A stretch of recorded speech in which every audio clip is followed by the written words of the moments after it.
All right, peace and blessings, assalamu alaikum, shalom. Welcome everyone. And we are live. We are back with the Doc and the Radical. And today our topic of the conversation, what has the black man become? What has the black man become? Deacons of Reality is in the house. Peace and blessings. Deacon, we're glad that you're right here with us. All right, Doc, how you doing today, Doc? I'm good, bro. I'm good. I'm glad to be here. That's probably the best way I can express it. It's been a very interesting week dealing with this heat down here. It's 105 right now, and they told us to add 15 to whatever degree. So if you see me grab my towel, I got fans going. I got AC going. I'm trying to stay alive. Trying to stay alive. It is hot down here. Wow. Their heat wave that they got over there in the UK right now. Well, in Europe, period. These white folks over there are dying. They are dying. And I asked Ellie, who we had on the program last week, why they don't have air conditioners, why y'all don't have cooling centers. And she's like, we don't have those. Never needed. If anything, we got a warming center, but not no cooling center. Wow. Never needed them. One of the most, heart-wrenching things is to see people down here who, to this day, and I'm talking about elderly people who have been in their houses for years, who don't have an AC. They got a fan that just circulates the hot air around. And we've had, the Black community has really taken on that charge of checking on older people, on the elderly and what have you. And the Meals on Wheels people have done a very good job. Deacon of Reality, you better relax. Okay, I hope the sun wasn't out when you was out there mowing your yard. Okay, I'm telling you, I ain't going out there.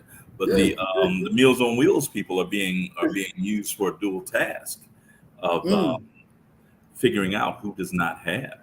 If they're on Meals on Wheels, they probably don't have much family, and who doesn't have AC.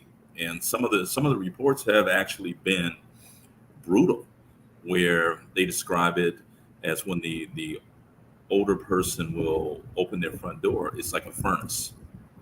Now, if it's 100 to 100 and between 98 and 105 outside, and a door opens up and you feel heat, what must that temperature be like inside of that house?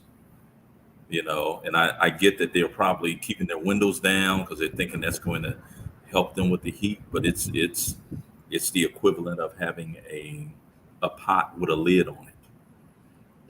It's going to heat up even more than if you didn't have that lid on. So Meals on Wheels has been reporting who doesn't have AC, and they've been taking people AC units along with their food delivery and advising them. There was a brother who quite simply said,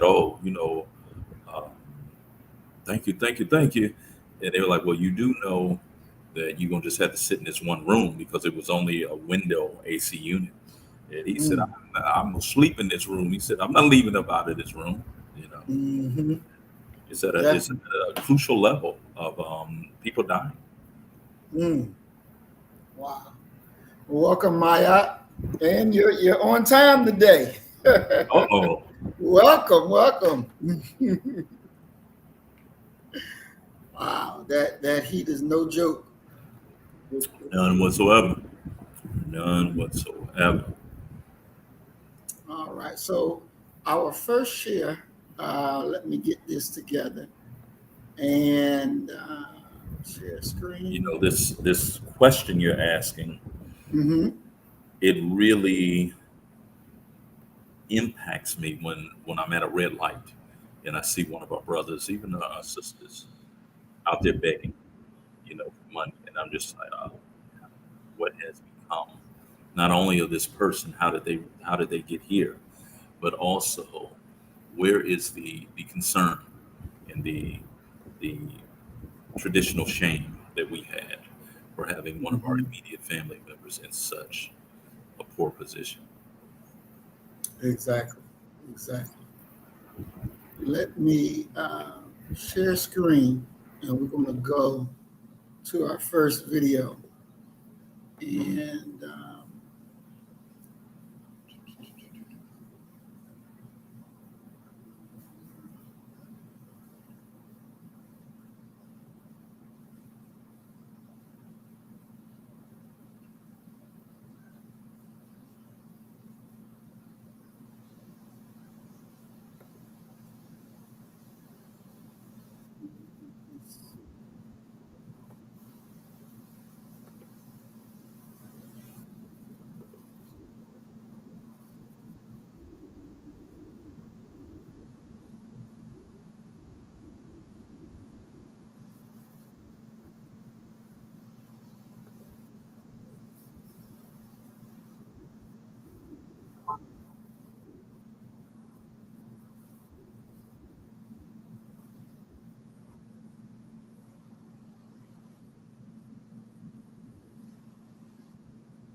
There is no sound.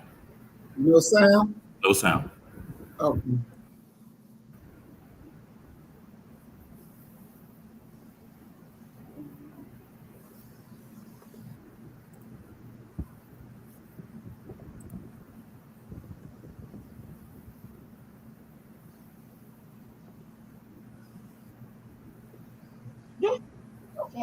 Of the higher line. You do what you are instructed to do. Okay? You hear it now, Doc? Yes, sir. Give me Okay. that pleasant look. That pleasant look. You don't know when you are instructed to do something. Now you may do all this. Do this way at home? Well, why the hell do you come here and do it? It ain't gonna work here. Understand? And let me tell you something. With children, you don't know you headed for trouble, boy. You better try to listen to somebody trying to help and save you. Okay? When grown folks tell you what to do, let me tell you, baby, I love you. But when you think you're grown, you see, who else have you seen do this? Well, where do you get this shit from? Just you, huh? Look at me when you talk to me. You do what you are instructed to do. Okay? Look at me when I'm talking to you. And don't give me that pleasant look. That pleasant look. You don't know when you are instructed to do something. Now you may do all this. Do this way at home? Well, why the hell do you come here and do it? It ain't gonna work here. Understand? Well, let me tell you something. With children, you don't know you headed for trouble, boy.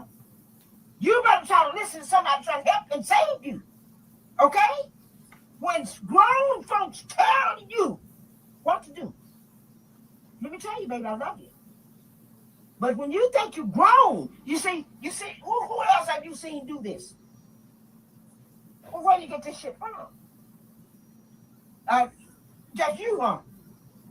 Look at me when you talk to me. You do what you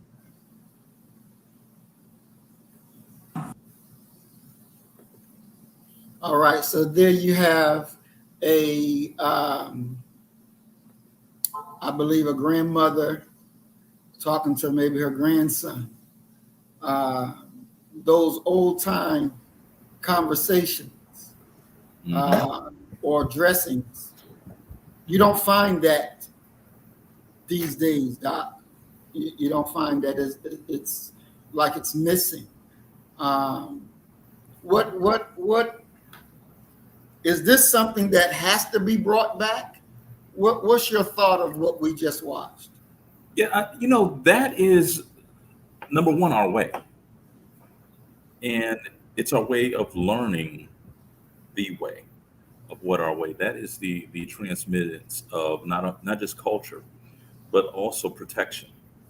Because ultimately what you're hearing her talk about is a guidance, creating a structure for the purposes of support and helping them make it through, helping them make it over, and what have you.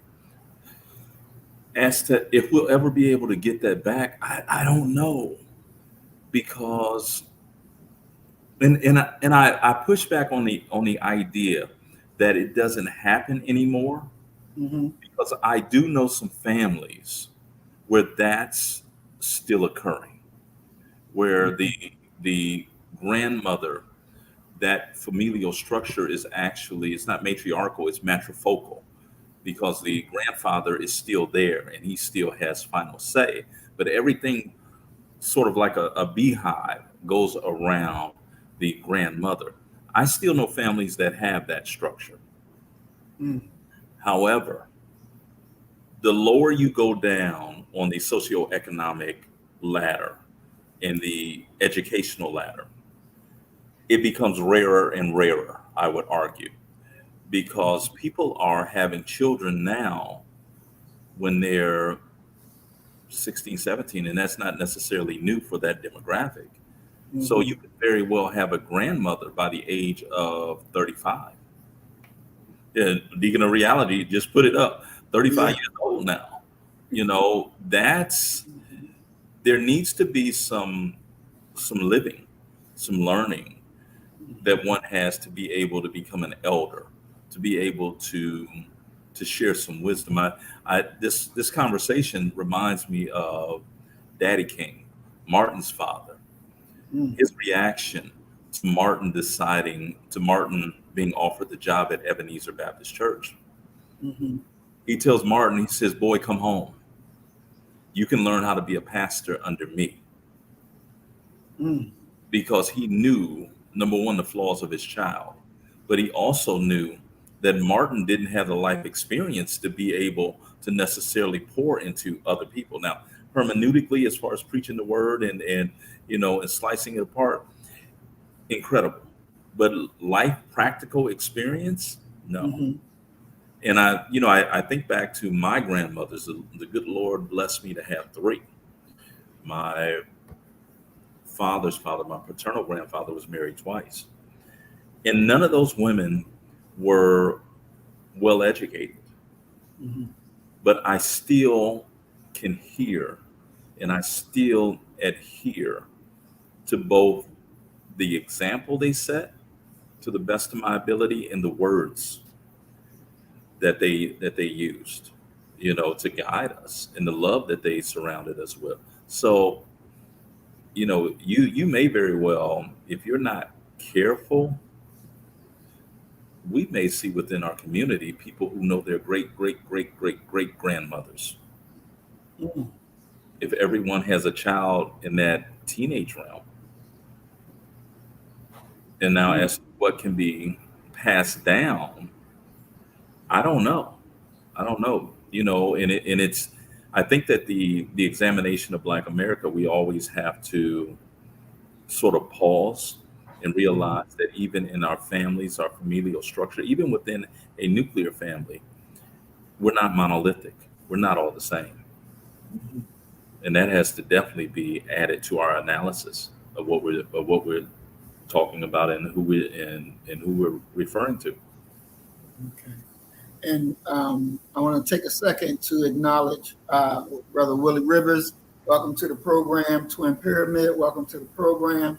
And Mayat, again, welcome to the program. Um, and it's interesting that you and Deacon both pointed out about the 35-year-old grandmother. Mm-hmm. When you have a grandmother that is that young, um, and you're missing out on a lot of life experience. At that age, the grandmother, I don't believe, really wants to be grandma. They still want to be in the club and doing this type of thing. Yeah, but you have to. We have to really ask ourselves: is a grandmother at the age of 35, age-wise, the same age as a mother who did not give birth to a child until she was in her late 20s? I think that there's some growth that'll be stunted with the one that gave birth to a child that was early in life. I think there's a lot of things that go along with that. A lot of opportunities to travel, to experience life, to have life come at you slowly. That you kind of abort when you have a child so young, because now you're behind the eight ball and you're scrambling, you're trying to make it happen. And so, Doc, what do you think that there's a difference on Black girls more or Black boys more, because there's the absence of the grandmother or grandfather to really be that one that has experienced life and knows what's around these corners? Do you think that plays a part more in the girl's life or more in the boy's life? Because it's like the Black girls and boys, they're not on the same level. They're not equal, but coming from the same household. Yeah, but I think that the natural familial structure of this situation where you have a boy and a girl, I think that the family is more set up to provide what bits of wisdom that they have for the girl, because it's usually going to be primarily women around, and these women, they don't have any wisdom to really share with the guidance of for a boy beyond something very, very generic. But they don't have an example of what manhood is, or even a understanding of what masculinity is. So he's in many ways going to be off on his own, whereas the girl is going to be receiving at least some instruction and semblance of education in regards to how to take care of a baby. So I think that I don't know who has it worse, but I do believe that the sufferings that can come from poor decision making for a male versus a female, it's just different forms and types of suffering. One is not more disastrous than the other. They're just both bad,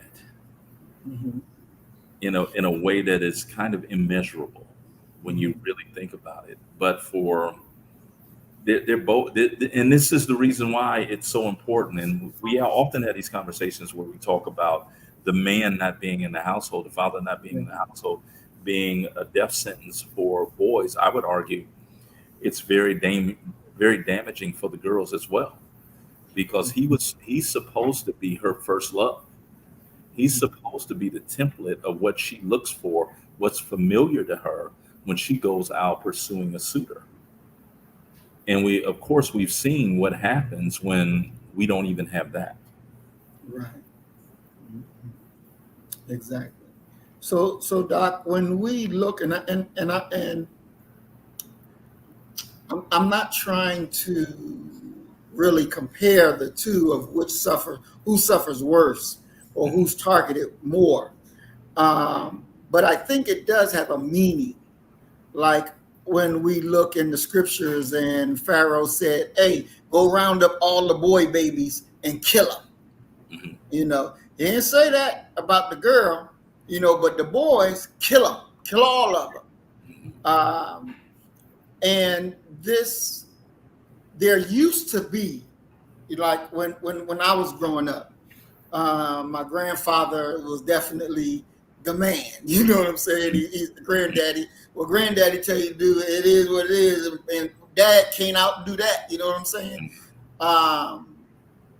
And now we're in a shift as though where that doesn't exist, but yet the man is still expected to be a man to fit that mold. But in reality, most are not even prepared to even halfway fit that mold. And I believe that is done on purpose. I believe that is done by design. By who? By who? Uh, by the enemy. By the enemy. I think that they do that on purpose. Just like we say, there's only one man in this house. I make the rules and you obey. And I believe that same ideology, that same thought pattern applies when we're out there in the bigger world. That the crackers say, look here, I'm the man. This you in my house. So you gonna go by my way or else. What's your thoughts on that? Do you see that like that, or Do I see what like what? Because you said 2-3 things. The everything that I broke down like that? Do you see that incongruent, or is that not? My thing is that I'm not a conspiratorial person, but what I will say is quite simply, men and women, by and large, speaking in general, we look at the world through vastly different lenses. Mm-hmm. And that's by design from the Most High. That's by design. We're complementary of each other. We're supposed to be complementary of each other. Mm-hmm. And when one of those is not developed, and we can have an entire conversation about why we have so many black males who are not developed. Okay, and I'm not going down the Umar Johnson trail of blaming brothers for for them not being developed. But the fact is that they're not developed. Where they're being raised and reared at, they're not being developed.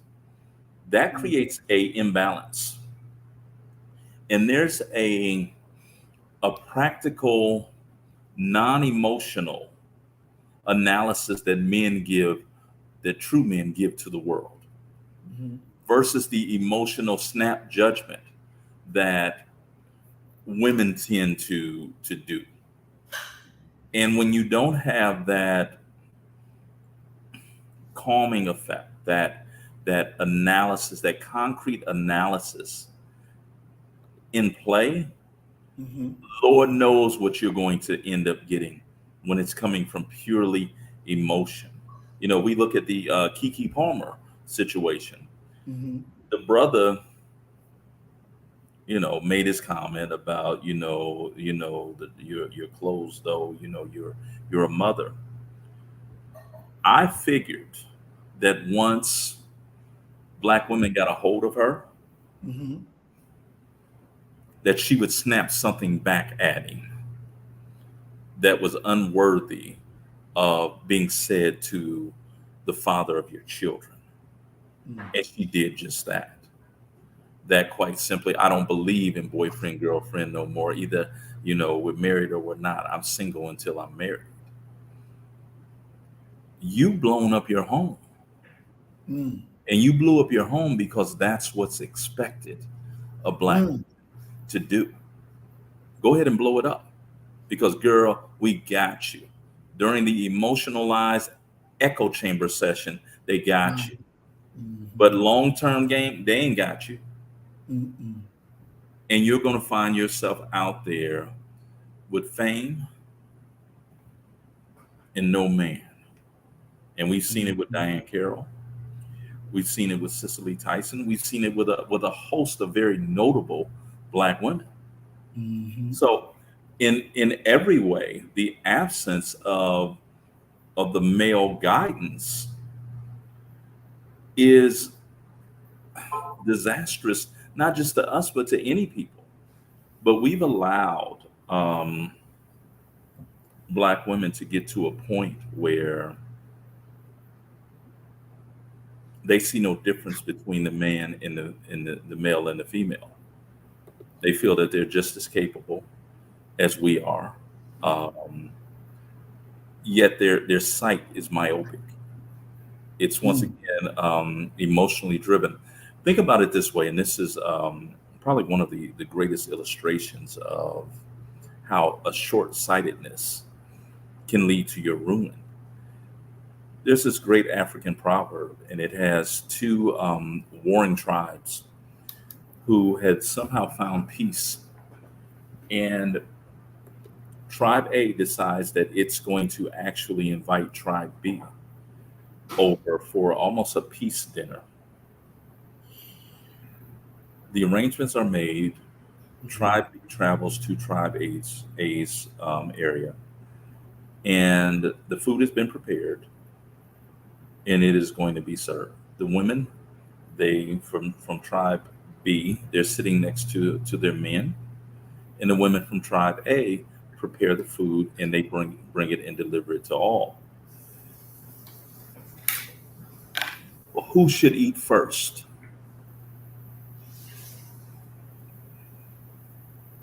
Whenever I present this to my class with modern women, they immediately say, well, we should eat at the same time. Why shouldn't we eat at the same time? And better yet, some of them will say the children should eat first. Mm-hmm. Yeah, I've heard that. The truth of the matter is that even in this situation right now, where Tribe B's men eat first, there is a hedge of protection involved there that you need to have some wisdom and insight to be able to see. Whereas you're looking at this as being patriarchal and oppressing women, the truth of the matter is that this is a warring tribe. These are our enemies. The men should eat first, because if the food is poisoned, the women and children will live to see another day. But when you're going to rush forward and claim the position of a man, you may very well get your neck cut, your head cut off, while doing so, while being out of order. And we've gone a far, far way away from where we should be. And these women, or as some people refer to them as hyenas, they've gotten to a point where there's almost a point of no return, where they're irredeemable. That's number one. But they've also done a very interesting, it's very interesting to look at, that you have Black women now who are speaking out against them, who are criticizing them and saying, no, y'all going too far. That's not our way. And of course they gang up on them. So I don't know what we can do to straighten this out without a total revamping of our way. And what makes this even more difficult to get back to our way is that these women who are so out of order are teaching their way, which is muddying and problematizing the pool. And I yield. Exactly. And Doc, one thing that always perplexed the hell out of me is, like, why would a married woman get advice from a single woman? And when you hear it, it's like, that's the dumbest thing in the world. But I guarantee you, if she had a man, she wouldn't do the same thing she's telling you to do. And you're not thinking, you're just going to run with it.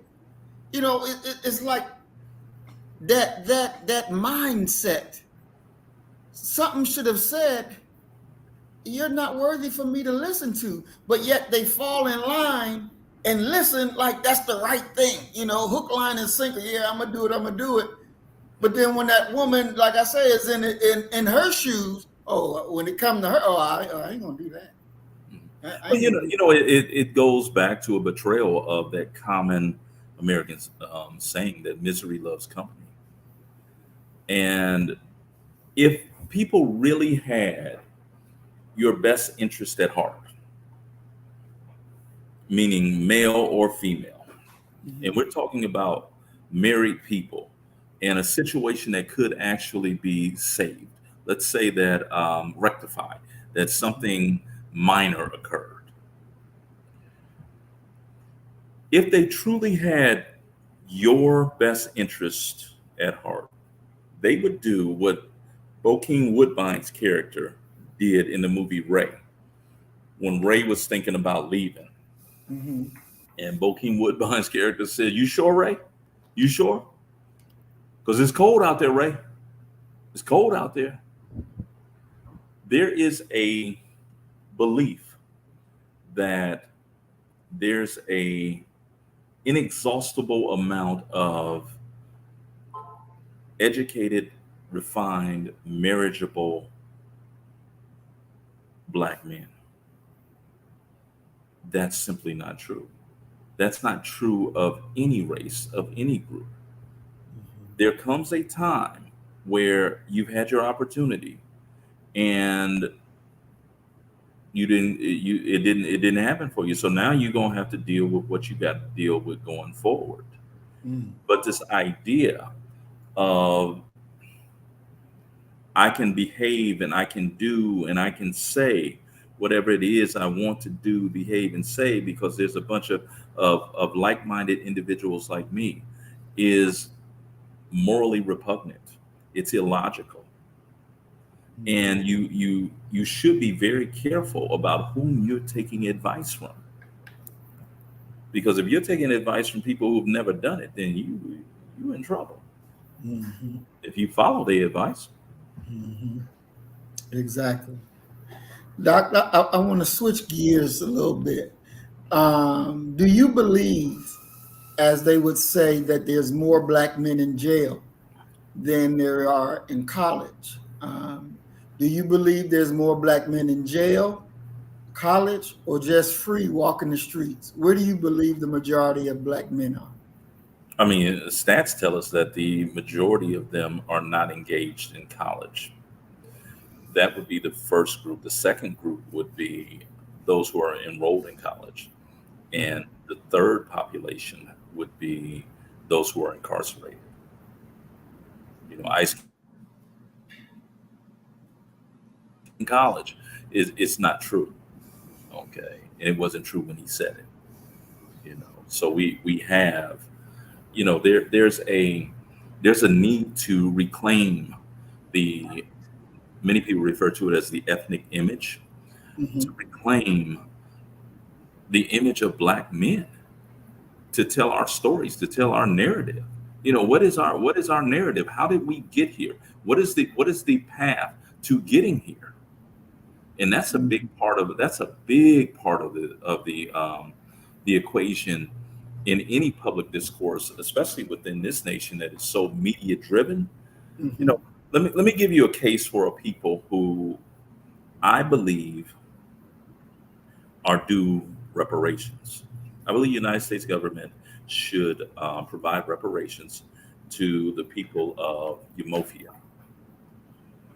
The people of Umofia had their own society, had their own culture, had their own everything prior to the arrival of white missionaries who undid everything that they had done. The people of Umofia were eventually corralled and some of their members were put on the transatlantic slave trade. Many of them ended in Brazil, the Caribbean, and very few ended up in the British colonies. I believe that the United States owes the people of Umofia reparations, and it should be sent to Africa. Mm. Now, most people would say, Negro, you nuts. Ain't no way the United States of America is responsible for something that happened in Africa. And their arrival here even predates the foundation of America. We got here in 1619 um, under the control of white folk in Jamestown. So your claim is thrown out of court. Now, what I'll follow this up with in saying is a very, short quip that Brother John Henry Clark says. You wouldn't say that to a Jew. None of their suffering, the Jewish Holocaust, that happened in Germany, that happened in Poland. Okay, that didn't happen here. Yet they still receive annual money from the United States government. And the only way that you can rationalize that these are people who are able to control their narrative and they advance their narrative, where we shy away from our pain and our suffering and do nothing constructive with it. They have basically made a propaganda media campaign out of theirs. And it's one of the reasons why I cringe whenever I see black folk in public, as our old people used to say, showing their color. Mm, mm. Interesting. So, Doc, but let me give a little pushback on that. Are you saying that the people of Ethiopia should get the reparations from America, but you're not saying that we that's here shouldn't get the reparations from America? No, I'm not dealing with us here. I'm dealing with the people in Ethiopia. Mm-hmm. And most sensible people would say the people of Ethiopia have no claim to reparations because it did not happen here. Okay. But they would never turn around and say that persons of Jewish descent, that white Jews are not due reparations, even though their suffering didn't happen here. Mm-hmm. One group is looked at as a bunch of dusty, backwards Africans, and the other group is looked at in a much, much, much, much, much more favorable light. Okay, that's why they're handled differently. It's out of the question, and we don't even have to go to Africa. It's out of the question to give black folk reparations here in the white mind. Mm-hmm. But where's the outcry about the United States government giving persons of Jewish descent to run the United States Holocaust Memorial Museum? That's not only in D.C., but they have several of them throughout the United States. Where's the outcry against that? You cry out about one group whose suffering actually happened here, and yet you're quiet as a church mouse about another group who have absolutely no claim to any suffering that happened here, not surrounding the Jewish Holocaust. Mm-hmm. Definitely, and for those who don't open their mouth and speak up about that, for those who are afraid of the so-called Jew, is there any saving them to give them that kind of strength, that kind of fortitude, to make them be able to say that to a Jew, or even get on the congressional floor and say it there? Nope. Mm. Mm. Nope. And the thing is that I'm not picking on Jews. Right. What I'm highlighting is quite simply what happens when you don't control your narrative and you are presented to before the world, regardless of it if it's true or untrue, as someone who has no interest in sticking around to raise your children, someone who's not involved in the rearing of your children. It took a study that was recently re-released that says that black men are the most involved of all fathers in this nation. Exactly. But I guarantee you that not only did white folk, there's some black women who cried foul and said, no, y'all need to redo that study right there. Because they have convinced themselves, and we have to remember that so much of the things that are used to malign black men, when we're talking about what has the black man become, so much of that's bannered about in the public arena has never even happened to them. They're going on the story of some aunt or some cousin or some distant relative, or maybe not even a relative. Well, this happened to her, and it becomes the very personification of what Black men is, despite all of the brilliant, committed Black men that we know and we deal with on a daily basis.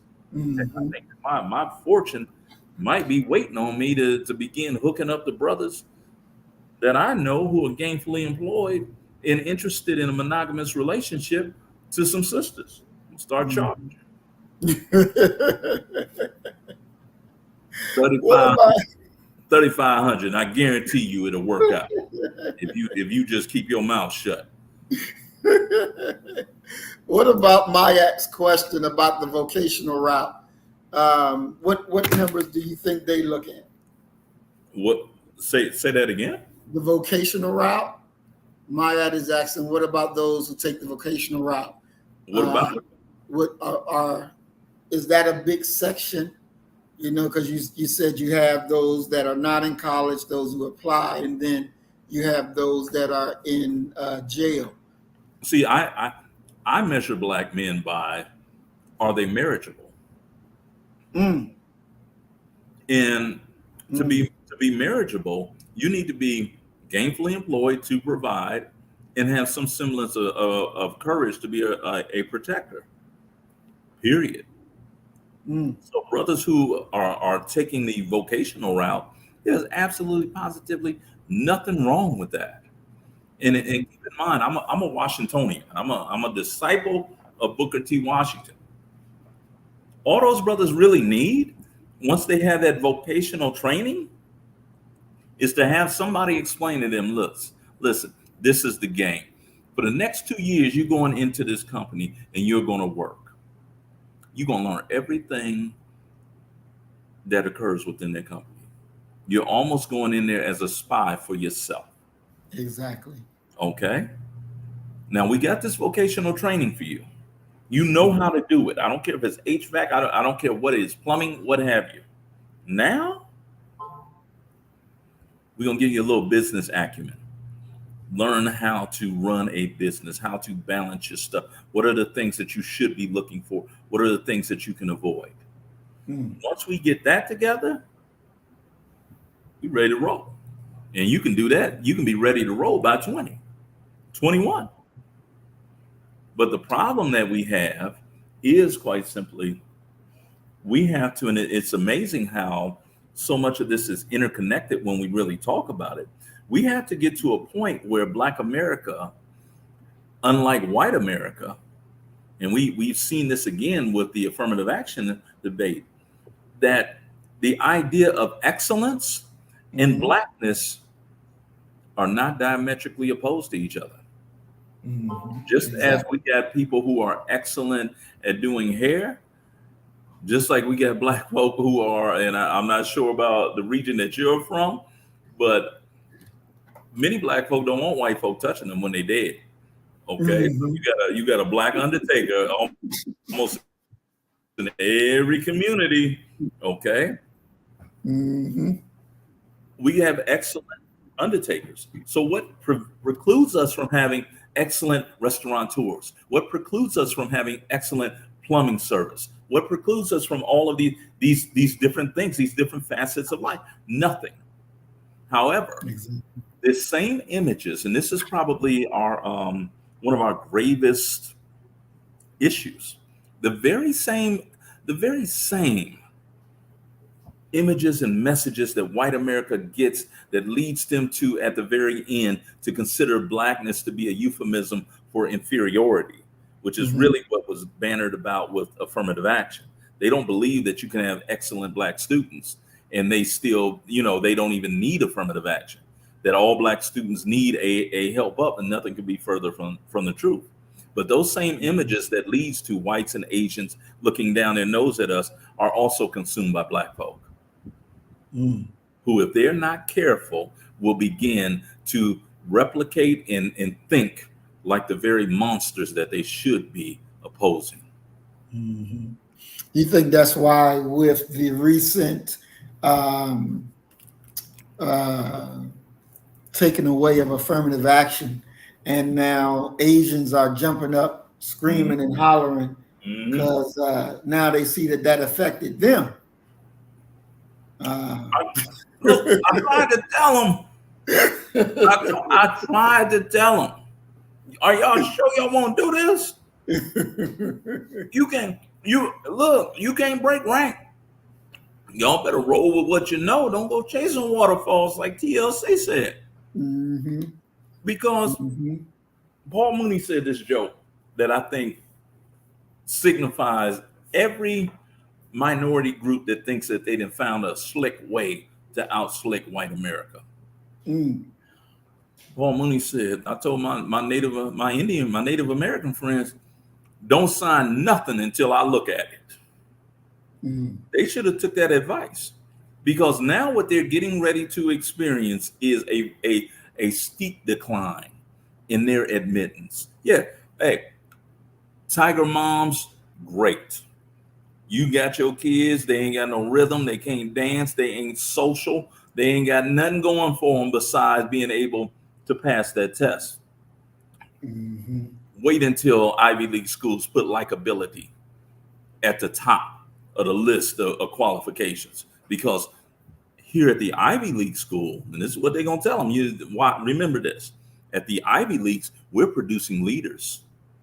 So we need you to be engaging, to be charismatic, to be such and such. We need you to do something above and beyond just studying for a standardized test. That's what's coming.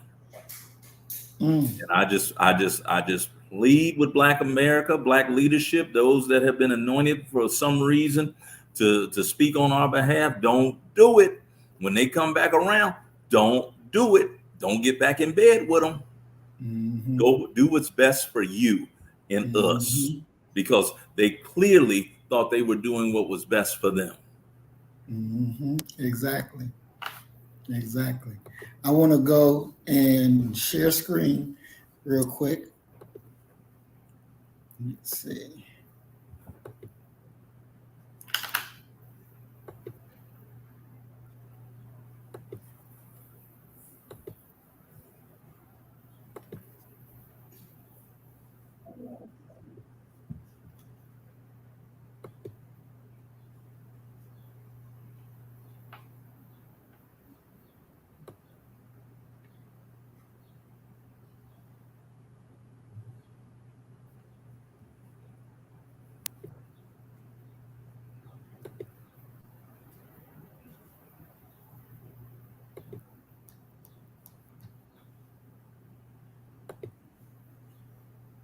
Oh, say, can you see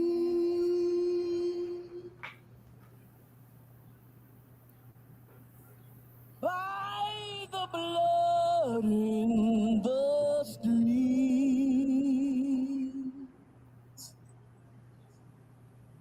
that this place doesn't smile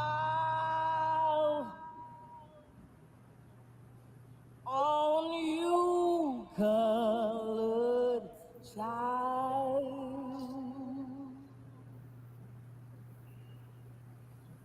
whose blood built this land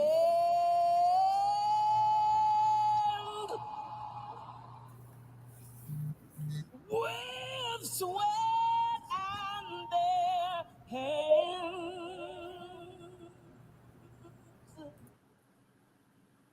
But you'll die in this place, and your memory reigns. Oh, say, does this truth hold any weight?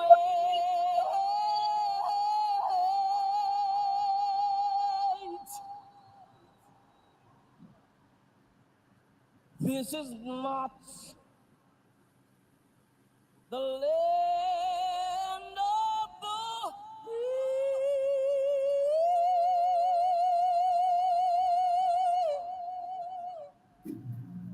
but the home of the slave.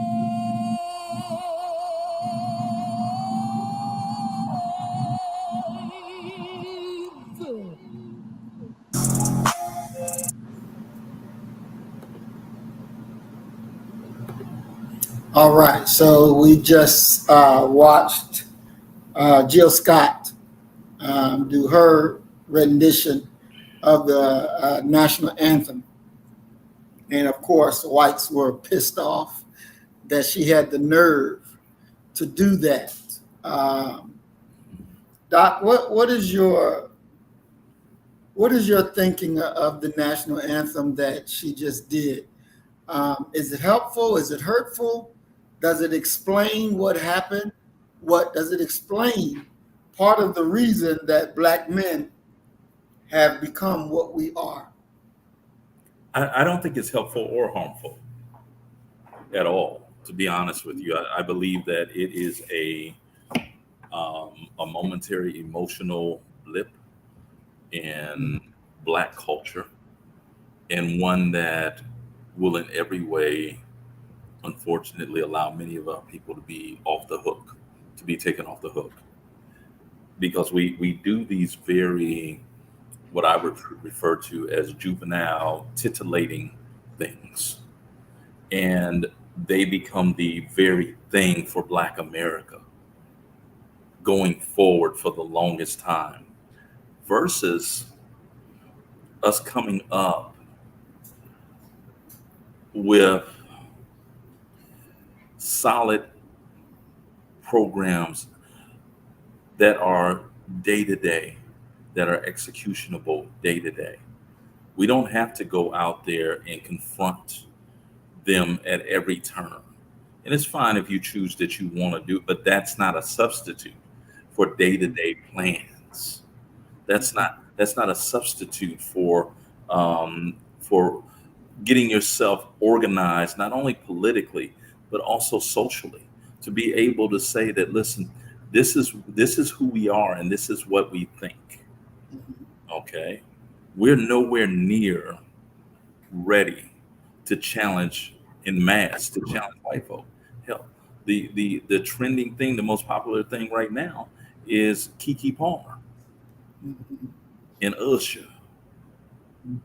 So it's neither helpful nor harmful, but does it explain what happened to Black men, why Black men are the way that they are? Partially, a little bit.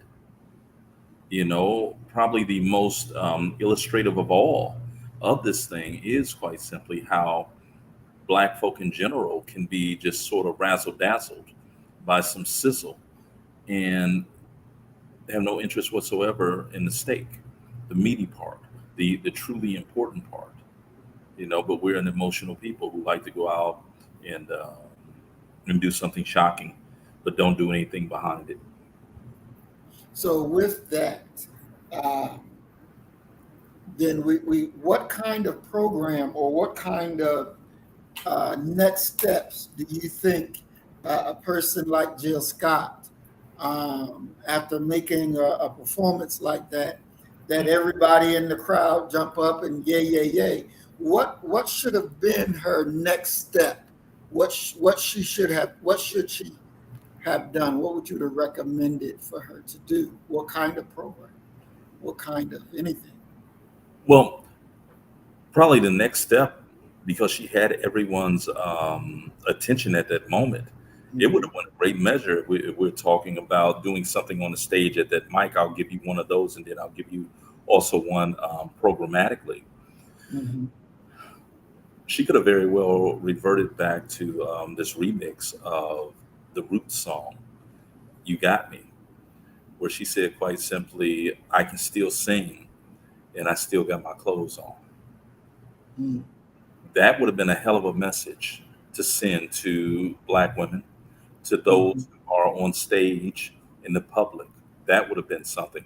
But I think that also we need to really have a conversation about us handling our business. I would offer for Jill Scott to actually have handled, and I don't know if she has or not. I pray that she has, to own the masters to her recordings, so that she can be enriched by that.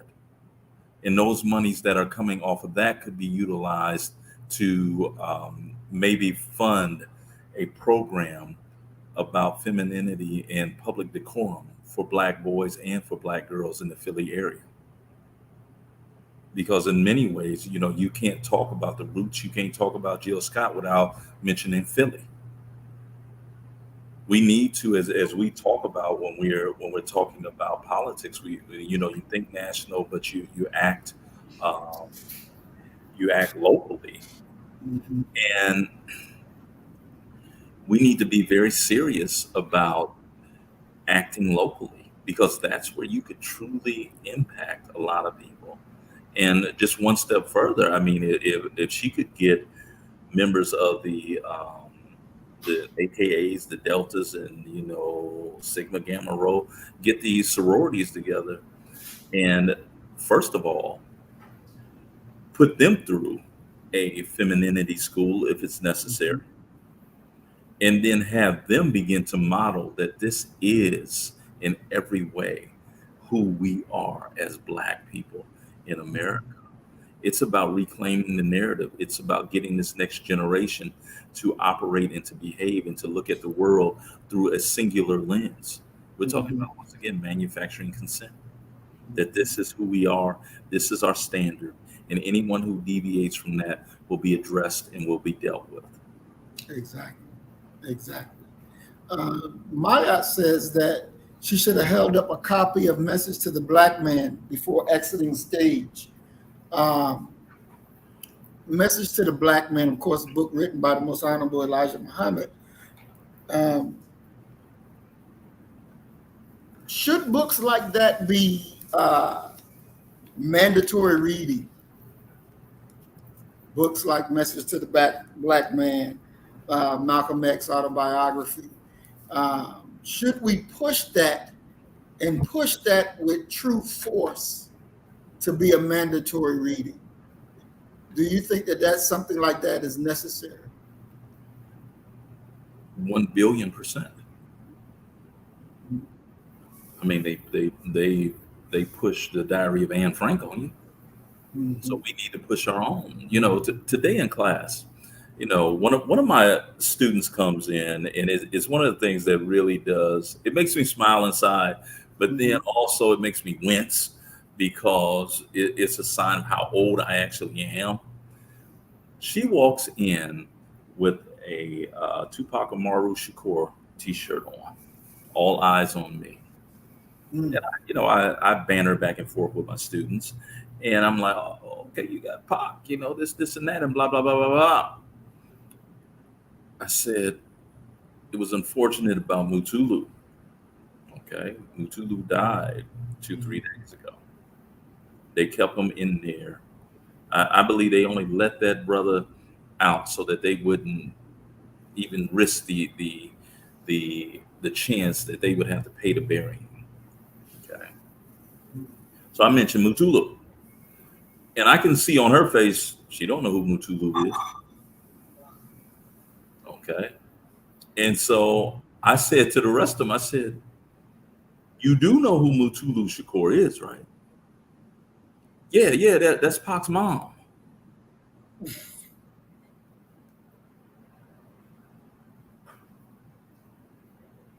Heartbreaking, Wow. And I talked to them about Sundiata Acoli, because I mentioned why Mutulu had got such time, his Mhm. role in helping Asada Oglubala Shakur escape from a prison. And I mentioned Asada and how she had been abducted on the New Jersey Turnpike, and that Sundiata Acoli was there with her. He survived. He's the only one Mhm. that survived with Asada. Zaid Shakur did not. And I said, do you know why I'm bringing up Sundiata? No. He graduated from here. He Mm. studied architecture. Mm. How are you unaware Mm. that one of the most significant figures in the Black Liberation Army walked these same grounds that you walked? So yeah, we need that to be mandatory. We need Foolish Floyd, Return of the Contrarian, that'll be coming out in the next 2 weeks, to be mandatory reading. Okay. Anything that we can read, and I truly believe this, anything that we can read, it doesn't even have to be aimed at Black liberation. It doesn't have to be even created by Black folk. Will in one way or another either teach you what you should be thinking or what you should not be thinking.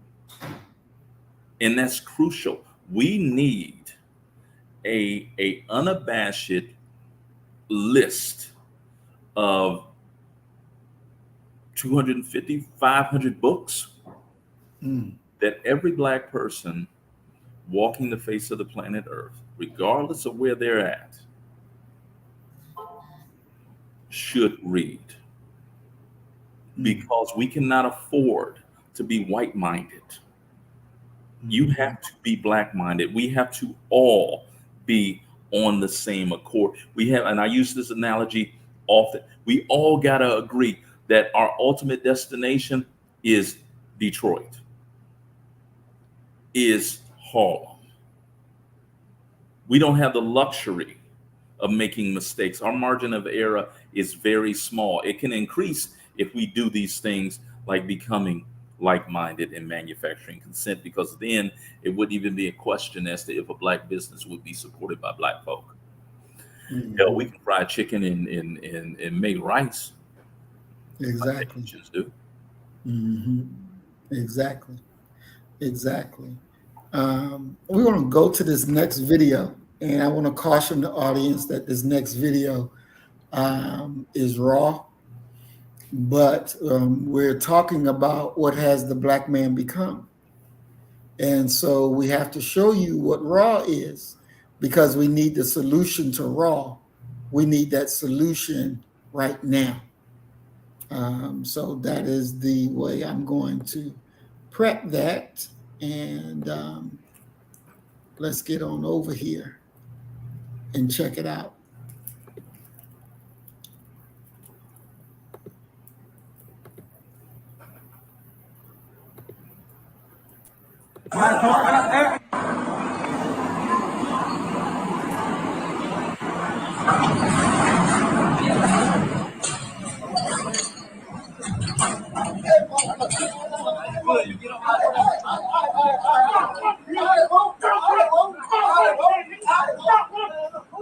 Let me get some of that shit, man.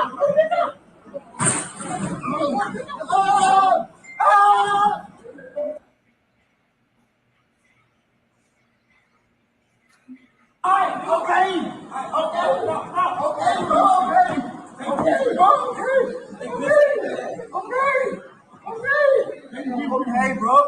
Okay, bro. Tripping, man. The blood sick, dude. Okay.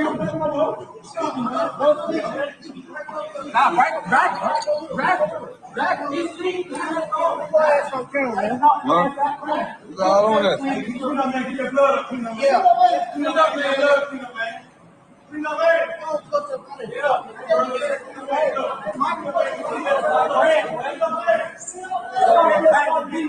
All right, come on, bro.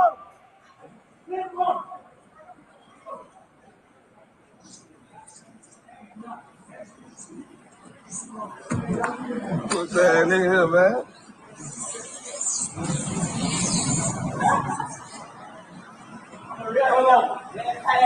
Listen up, young kings.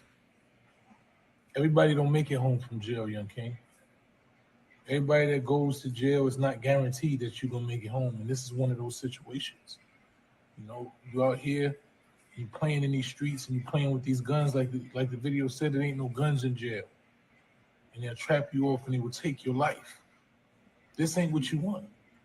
They lied to us, young king. They made us believe that there was some type of glorification and there was some type of pride or something about being locked in prison where it's animal instinct, young king, where they will take your life. Some of these people ain't never coming home. And if you're one of those individuals who have an opportunity to come home and you're going to jail, you might not make it home, young king. So I'm trying to tell you to rethink the moves you make while you're out here in these streets. Because when you're saying it's savage because you got a gun, this is savage. It's real savages. It's real individuals that will take your life with their bare hands, that will poke you until you don't breathe no more, that will choke you, that will smother you, that will do shit while you in your sleep to take your life, young king. So I need you to be aware of this is the reality of prison. All of the movies and all of the shit that you hear from some of these brothers, that ain't the real shit. All of the shit they taught us to glorify and they told us about being quote unquote gangster and tough and all that shit, that ain't what it is. This is the reality of what comes with that. When they scared of you, they will take your life from you, young king. When you make yourself a threat, you see how many people, they will stab you and they will take your life from you, young king. So I just want you to be very well aware. I'm not telling any man what to do with his life because nobody can tell no man what to do with his life. But I can tell you that it's sharks in the water. Now, if you want to swim in the water, then understand that the sharks is in there. I want you to make decisions based on the facts, not the fantasy and the shit that you see on the internet and Instagram and the suckers that trying to sell you the bullshit. I want you to make full conscious decisions about reality. The reality of prison is you can go to prison with 3 months with a 1 to 3 and end up with 25 to life or end up leaving there in a body bag. Those are the realities, young king. So I need you to make the decisions that you make based off the realities. Everybody ain't making it home.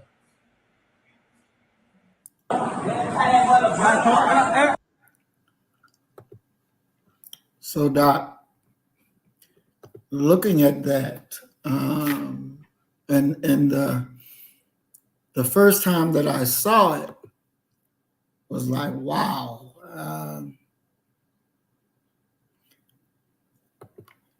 It's like we'll do that to another brother, but we won't even think about it doing it to a cracker.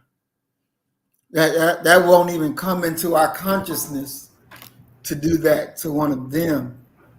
And we do it to each other so easily. And, not even thinking of the repercussions of it. And they were just stabbing this boy, just stabbing him. Like it was nothing, dragging him like he a piece of trash. What's your thoughts on that, Doc? I understand it perfectly. It goes back to what we were talking about previously about the idea of claiming the narrative and the idea of ingesting all these images that one ingests. You end up with a blatant disregard for Black life, for your own kind. The reason that I think that something like that is so eager and likely to happen to a Black person and not a white person flows from the same source, which is quite simply the offense that this brother had done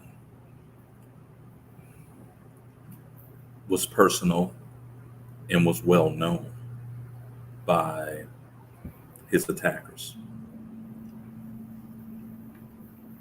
The offense that white America has done to Black folk for now centuries is not so well known.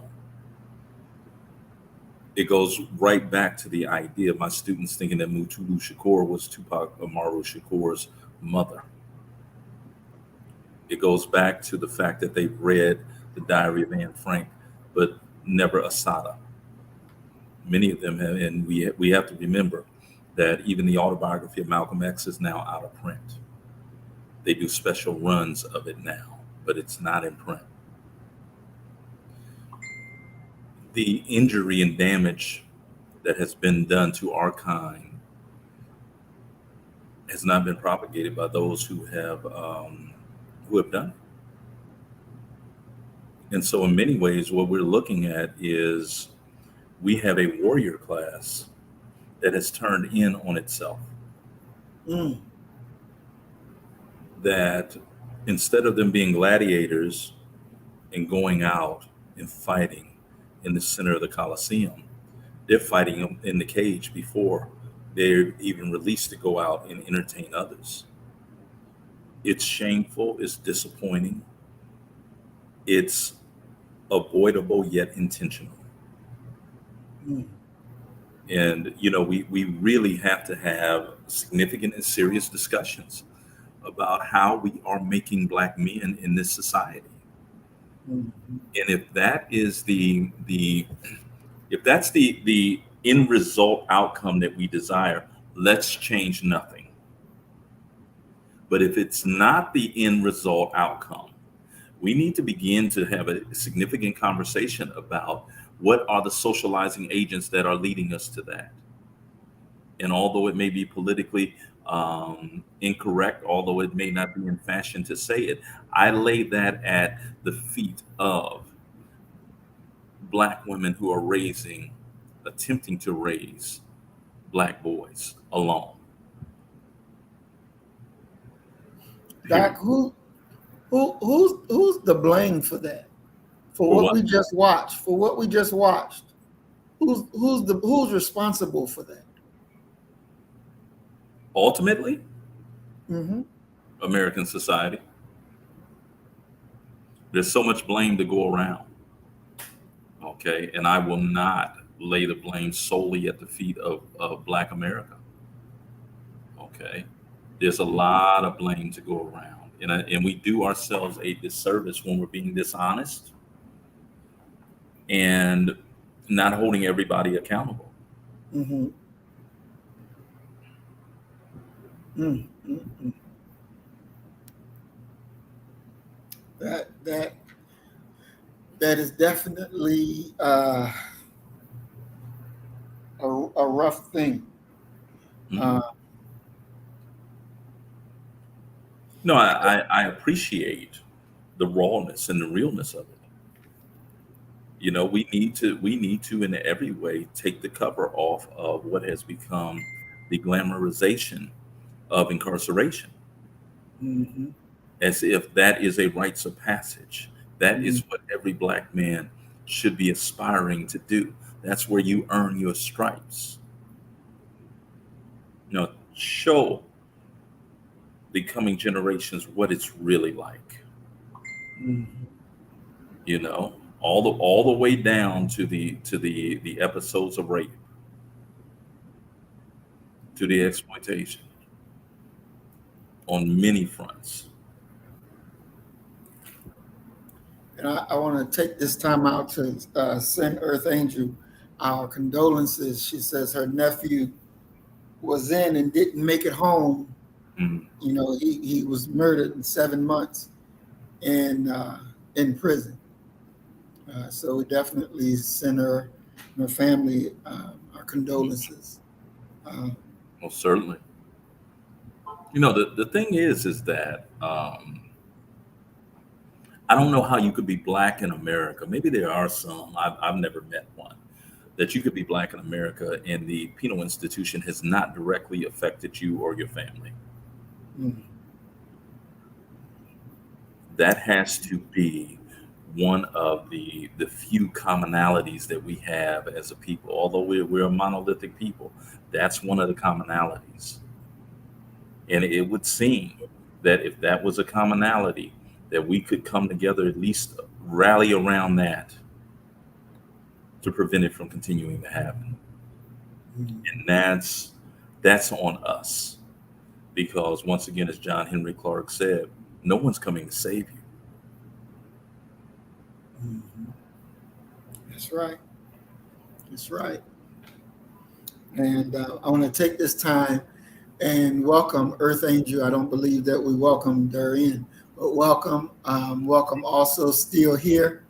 Welcome to the program. We're glad that you all have joined us today. Um,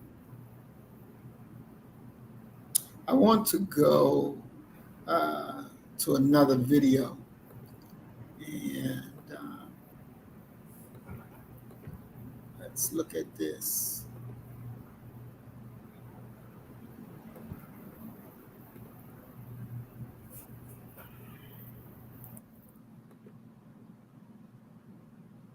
How come you ain't never liked me? Like you? What law is there say I got to like you? None. All right then. You eat every day. Yes, sir. Got a roof over your head. Yes, sir. Got clothes on your back. Yes, sir. But why do you think that is? Because you like me. Like you. I go out of here every morning. I bust my butt putting up with them crackers every day. Because I like you. You're about the biggest fool I ever saw. It's my job. It's my responsibility. A man is supposed to take care of his family. You live in my house, fill your belly with my food, put your behind on my bed because you're my son. Because I like you, because it's my duty to take care of you. I owe a responsibility to you.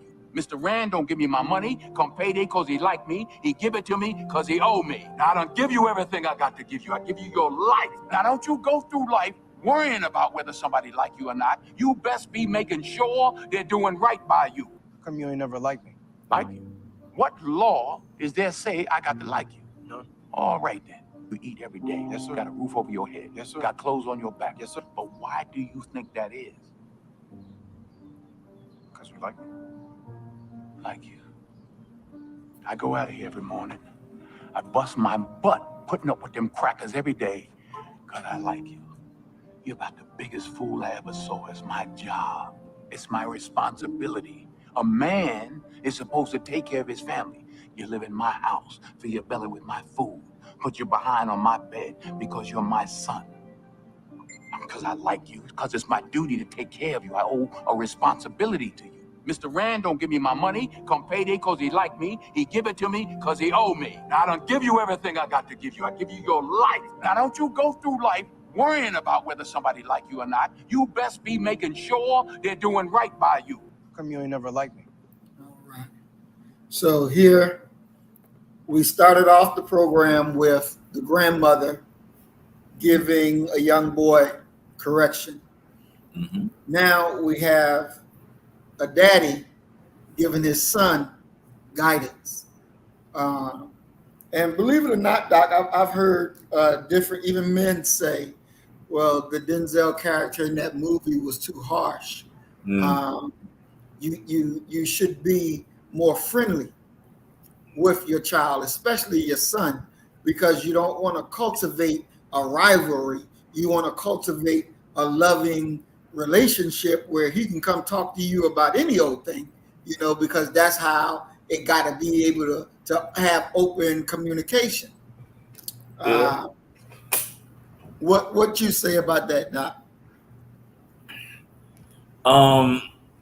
As you know, yesterday was both my parents were born on the same day. Mhm. And you know we've done this show for a while. And when I introduced, I am Catherine Viola Jones's baby boy. You don't hear me mention James Thomas Jones II.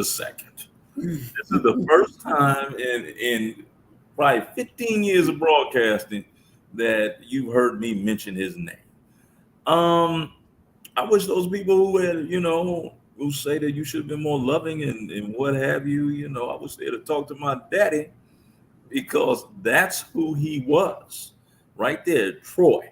That's who my daddy was. All the way 100%. He loved me like a man. My dad, if I go up to this day and my sister, she gets a kick out of it, she says, go hug daddy, go hug, because she knows what's going to happen. If I go up there and try and hug and put my arms out, he going to punch me in the chest and say, what you trying to do? Men from where I'm from, we don't hug up on other men. Okay. That's who he is. He loved me like a man. And in many ways, he gave me all that he had because I'm absolutely sure that's how my grandfather loved him. Okay. Especially when, my grandfather left that family, left my grandmother, my paternal grandmother, and got married again to a woman who was actually the same age as my father. Okay. So there also, so I have to factor all of that in when I'm dealing with him. But my father taught me through example that this is what you do. This is how you do it. You get up every single day without complaining and you take your John Brown hind parts to work somewhere. And it's the reason why by the time I was at Ohio State, I was working 3 jobs. And even to this day, people say, oh man, you ain't tired working all that. Man, look at my daddy worked in a steel mill. I get up and talk for a little bit. And you expected me to be so weak. Oh, I am going up, like James Cleveland said, I'm going up the rough side of the mountain. No, bro, you better realize what stopped you from and get yourself up and go and do something with yourself. So you know, how you rear your children or what have you, I think it's closely associated with what your natural personality is. But I also know that my son, who I do at least hug, okay, he's not my friend. And that's the thing that I think a lot of people get mixed up, the idea of wanting a buddy. You know, your child's gonna be your best friend. This you're not a parent then. My job, as Troy's job was in Fences, and I just August Wilson is my favorite playwright of all time. Okay. My job as a parent, and this is one of the things that I'm shocked when people push back against this, is to prepare my child to make it through the world without me. That's right. And that's not an easy process. I can't give him everything, you know, and this is sort of one of the things that many people mistake. They go ahead and provide their children with all the things that they wanted as a child. And in that process, they arrange for that child to not receive the things that made them who they are. That's right. To be able to provide those things. Life is hard. Yes. You're black. You're a black male. I can't have you fall to pieces when something go wrong. You over there in the corner screaming and hollering, kicking your feet. You can get yourself up. That's right. And that's what we need to be dealing with. I shudder to think, because once again, I'm not, you know, my allegiance was to my mother. I shudder to think where I would have ended up at had I not had my father, who provided me by example. This is what a man does. This is what he's not a man of many words, but he's showing you what the blueprint is. Now you can pick up on it, or you cannot. And if you don't pick up on it, oh, life gonna be long. It's gonna be long. You ain't gonna have many good days. You might have a flourish here or there, but by and large, life is gonna be harsh and long for you. And so that's what Troy is talking about. This ain't got nothing to do with like. This is about duty and responsibility. And we need to socialize men who are going to be somebody's husband, to understand the principle of duty and responsibility and the necessary separation between emotion and love. There's some mornings I wake up, I don't even like myself. So if my love rests upon my emotions, oh, look at here. And lo and behold, every man and woman, but men in this case, all of us got a type. That's right. So if you see your type walk by and she you know, throw you a little rhythm your way, if your love and your commitment is resting upon emotion, you don't stand a chance. That's right. And that's why, you know, we have to get our brothers to a point of a solid, emotionless, rock solid commitment to Black women. That's right. You know, a few years ago, I had a friend of mine, and we were having a conversation about the way I raised my children, because I didn't believe in making them afraid to talk, you know. So I always told them, say what you got to say, be respectful, but speak your mind, you know, say what you got to say. Because I look at it, you know, like Malcolm X said, you know, why don't you tell that white man what you really feel, you know? You make it hard on yourself. You go around him with all that sweet language, that sweet talk. Tell him how you really feel.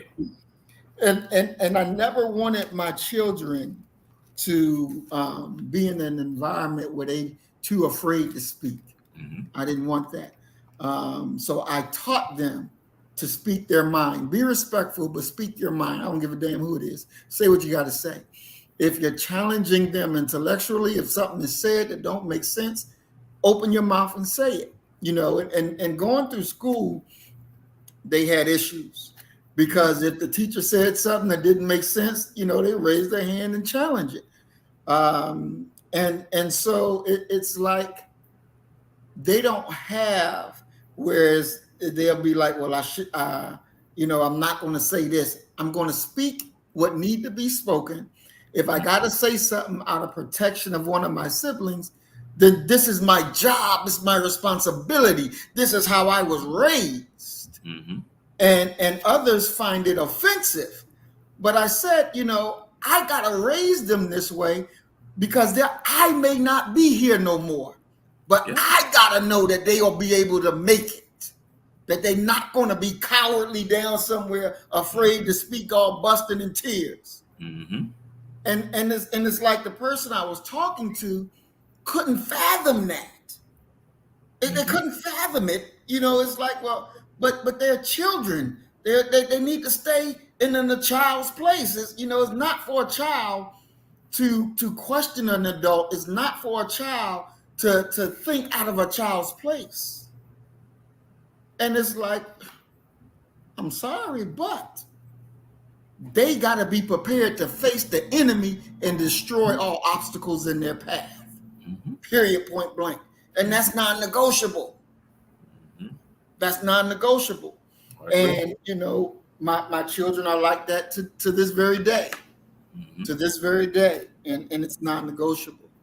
My oldest daughter, Jamila, is out there at USC and she'll be graduating next year. And, I talk to her often and she'd be like, Dad, these white folks up here, they this, and this, but I'm still doing my thing, staying on the point. And I'm like, you recognize what this is? I question her and grill, do you see what's up in front of you? Mhm. Like, yeah, I see. I'm like, okay, I did my job, you see, you know, this idea, and I don't know where it came from, Doc. Where did this idea come from that we gotta be their friend? We're supposed to be their friend or we're not being good parents. What the fuck? Where did this shit come from? I don't know. I mean, I was raised in a community where parents didn't drink and party with their children, and you know, I don't know where it came from because it's not something that was a fixture within my family. Um, and I'm talking Mm, about my nuclear family. No, right. I don't know where it came from. And Right. to be honest with you, there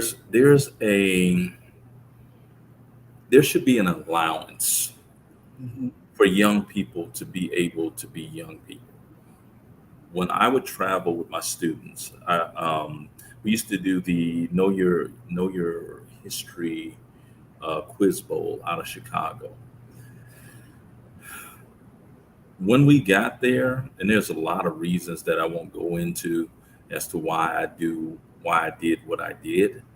Mm-hmm. But anytime I check into a hotel with students, I ask them how many floors are in the hotel, and this hotel had 26 floors, I believe. And I said, okay, I need for you to either put me on floor one and them on floor 26, or them on floor one and me on 26. I want the maximum possible space between me and these students Mm, because I wanted them to have the freedom and the luxury to be young folk. And I want the protection of being able to be who I am and not be worried of something happening, someone saying they came to my room at X, Y, and Z. Um, Yet at the same time, I would tell them, and this happened one year in Chicago. I would tell my students, I'm like, if you plan on leaving, you grown enough to leave out of here, be grown enough to come and tell me you leaving. So I at least know where you're at. And we had this one occasion where some of the brothers from Chicago were there, and they saw some of the sisters. And I don't know the fraternity sorority thing, how they consider themselves brothers and sisters, and they ain't never met each other, this and that. But it was that type of thing going on. And one of the brothers was like, yeah, we having a party at this, and that, and blah, blah, blah, blah, blah. And the girls wanted to go. And so they come to me and I said, listen, those young men are welcome to stay with us, while we're here at the hotel. But I disagree with y'all going somewhere else in Chicago. And they're like, yo, it sounds like it's going to be fun. I said, but listen, what if it goes left? Well, we'll just call you. For what? I don't know Chicago. I was on the same shuttle bus that you was on that picked us up from the airport and brought us here. Mm-hmm. So I'm not mobile. I can't get to you, even if I could find somebody. And they were like, we had not thought about that. That's why I'm the adult. Because I can see further down this road. I done been down this road than you could ever see. And a parent who is not preparing their child to go out and to flourish, to take care of themselves, I consider that abuse. It's one of the reasons why I often take Black women to task when I come around the products of single female-headed households, and these brothers are one step away from being infants. Exactly. They can't adhere to a timeline. They can't adhere to this and that. They can't get their work in on time. They want to talk to you on the side. No, I ain't trying to have no side conversations. You got your work or don't you? But no, Doc, I'm gonna go and don't even worry about going to do nothing with it because I'm not gonna accept it. Mm-hmm. And I've actually had some of my male students break down crying. Because it's the first time that they've been held to a standard and they don't consider it fair. Yet at the exact same time, you see Black girls flourishing. Because like Jawanza Kunjufu said, single Black women tend to raise their daughters and love their sons. And that's a problem within our community. Exactly. Yeah, I wanted to take a second to go back to Mayat's comment where it says, Maurice, I did that for my daughter, and she rejected me and the teaching. She hates all forms of correction. I would ask the question, Mayat, the other parent, how did the other parent feel about the teachings and the correction? Was the other parent a type of person who, just go along to get along, that they want to be a friend? And I say this because, and I pray it comes out right. I don't mean to be offensive, but some of our women ain't worth a goddamn. I'm just 100. Some of them ain't worth a goddamn. Some of our brothers ain't worth a goddamn either. And the strength of the teachings, they will reject it because they want to be like the enemy. They want to be like the enemy. They don't want no forms of right. And Maya said, he was absent. I'm a single mother. He abandoned us. Oh,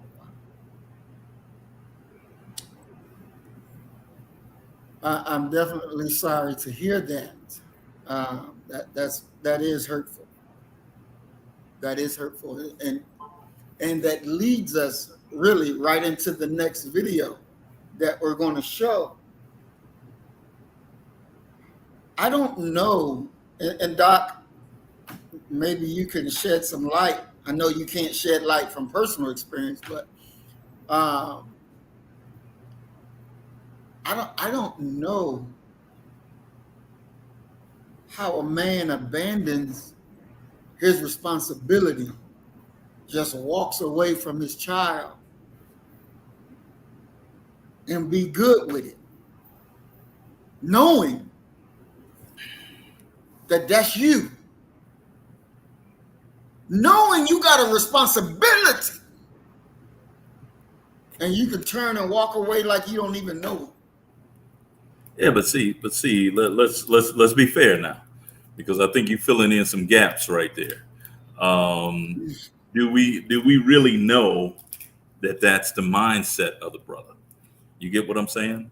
Do we really know what he's thinking? We know what it appears to be to us because of our priority system and what have you. But one of the things that I know for sure about black men is this, that the inability to provide destroys us inside, leads to alcoholism, promiscuity, drug abuse. A whole lot of maladies come off of that. But it's a case by case basis, and it's hard to really generalize in regards to what someone is thinking. I know someone whose father, and she describes it this way, and we actually dated for quite a while. She remembers going to the airport, her mother, and her sister, and her father, and watching her father, he was an artist, watching him get out of the car and walk into the Houston airport. She didn't see him again for 7 years. He had went to Chicago or New York or some big city to try to make it as an artist, to make a better way for them. And when he comes back, she has no respect for him, and there's nothing that he can say to her. She was an unruly child, really nice lady, but she told me she was an unruly child. Yet he still tried to be a father. You get what I'm saying? And talking about the reverberating effects of something like that, which is in many ways, let's call it what it is, a childhood trauma. She says that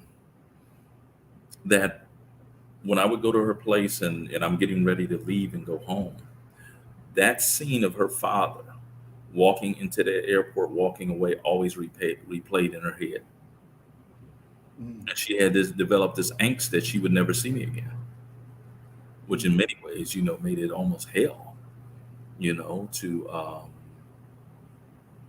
be involved, to be involved in a relationship with such a person, So, but wow, wow. There are moments when and we talked about this back when we were doing Blog Talk Radio, how you were the one that provided me with faith that we were actually making a difference.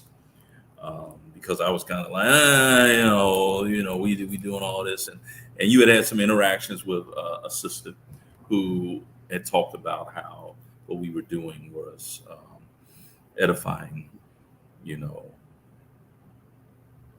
This is one of those moments, Mayat, that we thank you for sharing that. And truthfully, anytime that you want to reach out, you want to just talk, have like a Zoom session or whatever, let me know. We can sit down and we can rap. Most definitely. And I mean that from my heart. You ain't gonna see me become very very absent. Like, man, I ain't doing nothing. Just reach out and let me know.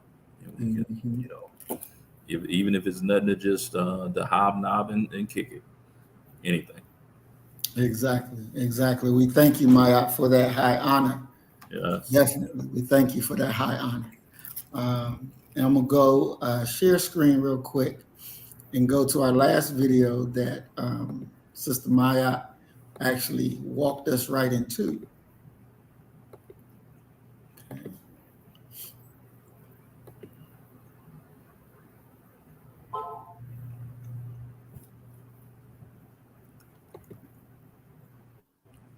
This was a very scary situation for a young lady who is attempting to simply live, to exist. White men came to her domicile, which is a converted bus, all right, in order to tell her to leave a public park area, not private property. Here's the first video. Please don't talk to me. Please don't talk to me. You parked out in front of my house. What do you mean? This is the street of a public park right here. House. Okay, there's a park right here. Who drives it? I do. By yourself with the dog? 100%. Keep on moving, man. I'm sorry, you leave me alone. Are you recording? You. I'm not in front of your house. There's a park right here. Thank you very much. Yes. So move on. Like, there's parking lots over here where you can go. Please leave me alone, sir. I'm going to call the police for you. Call the police. You're in front of my house, and you can record that all day. I don't give a who you think you are. Okay. Call them police. Come Okay. I will. on. Call the police. I will. Thank you. You're in front of my house. Please leave me alone. Pancho, come. Please leave me alone. Get the f on. You don't belong around here. Why? Why don't I? Why, Somewhere else. why don't I belong around here? For what reason don't I belong around here? How do you know I'm not from here? You're in front of people's houses right now. No, I'm not. There's a park right here, sir. Why don't I belong around here? Where's public parking right here? Please tell me There's why. no public parking right Please here. tell me why I What the don't fuck? belong What? around here. What? Which? What? You putting it on? Listen, homie. Move your van. Why don't I belong around here? That's all I'm gonna say. Just move your van. Why don't I belong here? Move your van. You can move on, sir, please. Move on.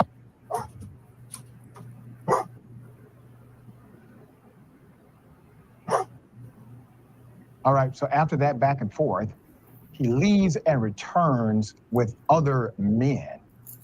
Here it is. Great. You need to leave, homie. What's going on? The park. No, I'm calling to be. There's two men that are harassing me outside of my bus right now. I don't know what street I'm on currently.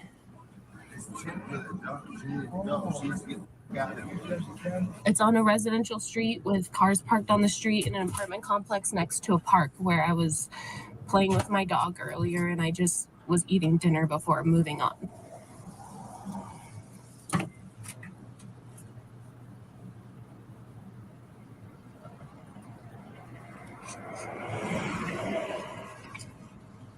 What kind of vehicle are you in?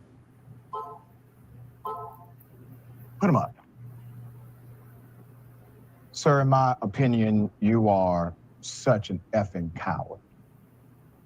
The incident happened in early June in Lockwood, Colorado. There has been no real updates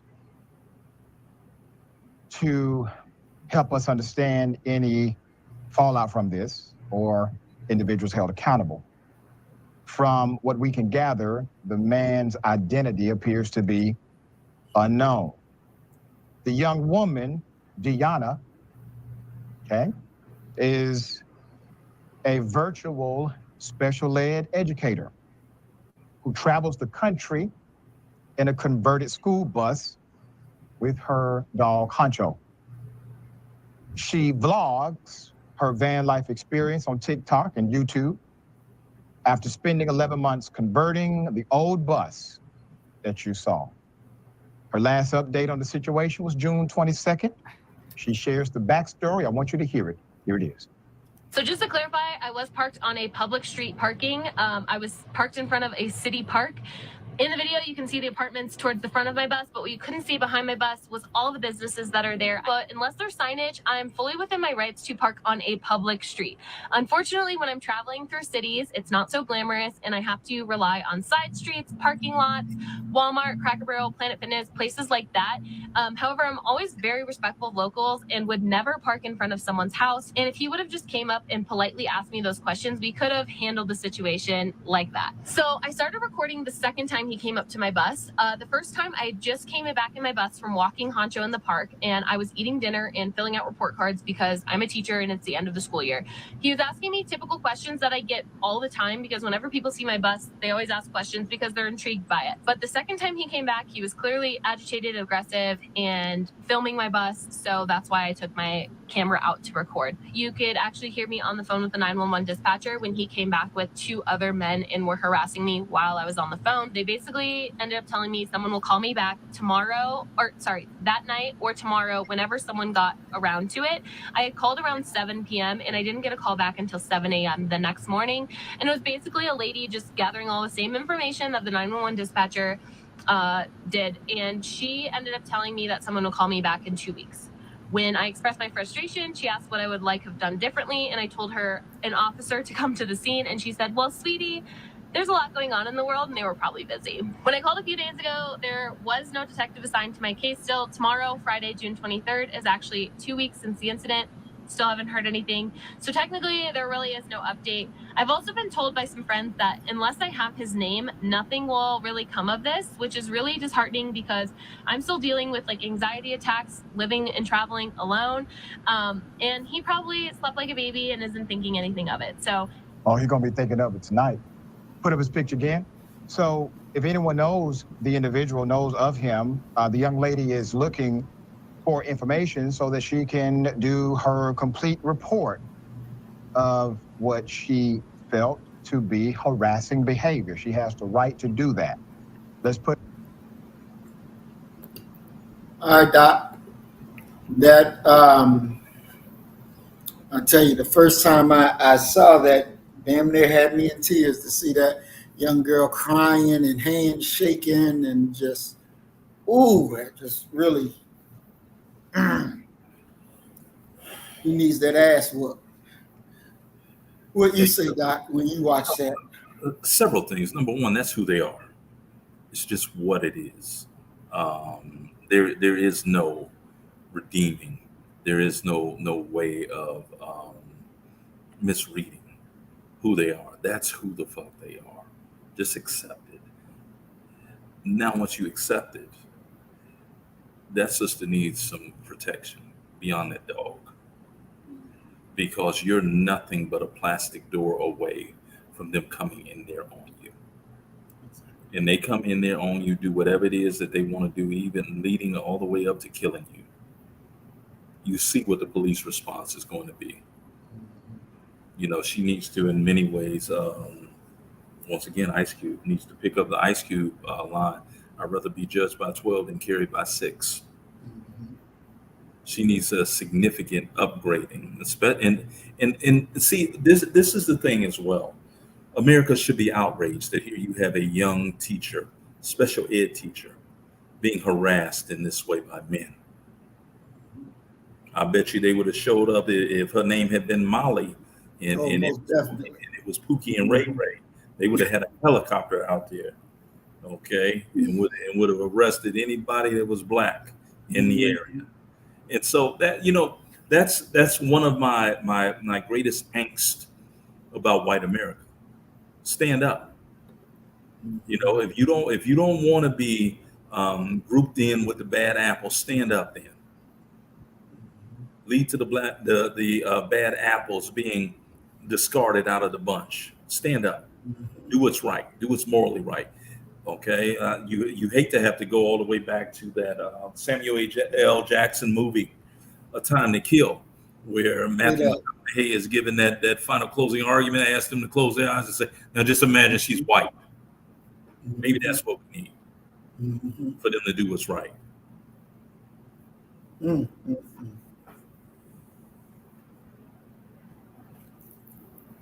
And the comment that Earth Angel is making, and she sent her son into the military. And I do got one more video on that, dealing with these boot camps that are out there for troubled children. And it seems that Black children get sent there very often. And I wanted to show a little clip of that, Doc. Get your response on that. And what do you really is that what it takes to make a Black man? But let's check it out real quick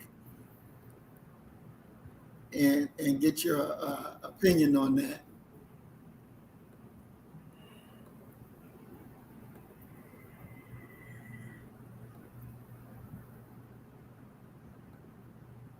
Your arms are to your side. 45 in the morning in California. Chief Sergeant Yin is already standing at the ready. He runs one of the most successful boot camps in the United States. A boot camp is a recovery camp supervised by professional soldiers. The sergeant and his team are in charge of getting 133 young people back on the right track. This morning would be we call it shark attack. So it's when we come in very strong. And the purpose of this is to let them know that this is our world now. And in our world, we control everything here. The signal call for shark attack will be the alarm. Please inform your teams.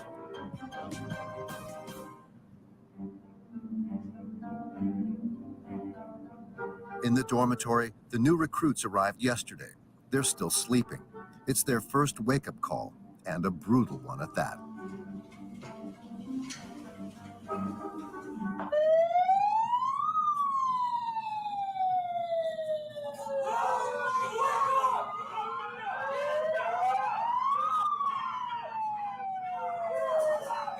Get out to run! Get out to run! Somebody just go! Somebody just go!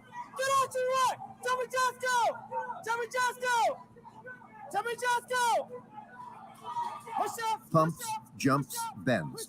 The shark attack is just beginning, and there is no escape. Squat down! Squat down! Jump! Down! Jump! Down! Jump! Down! Jump! A well-proven technique to raise the maximum level of stress and affirm his authority. No, not good enough! Did I tell you to move, yes or no? No, sir. Somebody just go! Get down, I said, no, climber! Get up! Sergeant Brown, Yin's right-hand woman, is one of the few women in charge of the boys, but no one even thinks of protesting against her orders. Stop me, Jack! To line! With 19 boot camps to his name, Sergeant Yin quickly scopes out his new recruits. 3, 2, 1, let's go! They're very motivated, very encouraged. They're following all the instructions. It's going really well here today. I got a good group of young boys. Push-ups, go!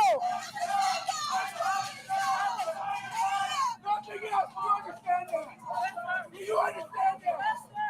On the upper floor, there's even electroshock for the girls. They represent a quarter of the recruits and are always separated from the boys.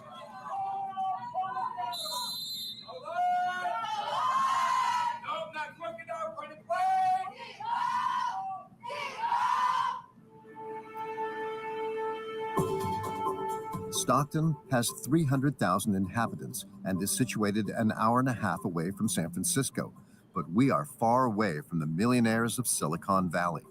The unemployment rate is twice as high as the rest of the country.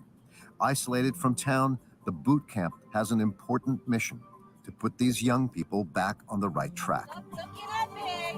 Look at the person in front of you next. They are between 16 and 18 years old. A lot of them have grown up in poverty, sometimes even with drugs and violence. All have failed in school. Some have even fallen into delinquency.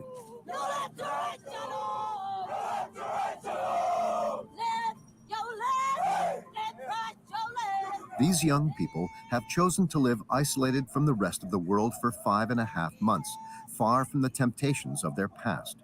Their objective is to give education another chance and give themselves a future. It's a free program funded by the Army. It's been an institution in the U.S. for the past 25 years.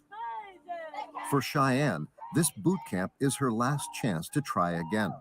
Car thefts, hit-and-run offenses. Her criminal record is already loaded. Court case wouldn't be dismissed if I didn't graduate. And so that's the main reason I'm doing it. And for my high school diploma. A lot at stake. Marisol is 17 years old. Abandoned at birth, life has never been on her side. I grew up in an abusive adopted home. I got kicked out.